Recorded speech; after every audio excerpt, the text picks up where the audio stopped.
ఇప్పుడు బిడ్డలు మనం కొడతామండి, లాగు రెండు పడేస్తాం. ఎందుకు కొడుతున్నామండి? వాళ్ళని చచ్చిపోవాలని కొడుతున్నావా? ఇంట్లోంచి వెళ్ళిపోవాలని కొడుతున్నావా?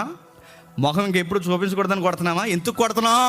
ఎందుకు కొడతా అంటే పనికి మాలిన పనులు చేస్తే ఈ విమానం మొత్తం ఎక్కిపోద్దని కొడతామ్మా.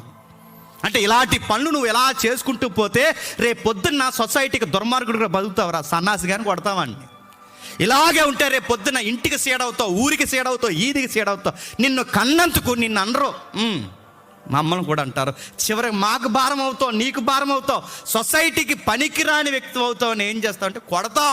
వాడిని ఎందుకు కొడుతున్నాం? ఎందుకు శ్రమలు? అవసరమైతే అన్నం పెట్టాం, అవసరమైతే డోరేసి లోపల పెడతాం, గల్లె వేసేస్తాం, కూర్చోబెడతాం, ఆడి కాళ్ళు చేతులు కట్టుబడేస్తాం. ఎందుకు ఇవన్నీ చేస్తున్నాం? మా నాన్నకి ప్రేమ లేక కాదు, మా నాన్నకి నా మీద అసహ్యం కలిగి కాదు. మా నాన్న ఎందుకు చేస్తున్నారంటే వీడిని ఇలా కొట్టకపోతే వీడికి నైతికత రాదని కొడతాం.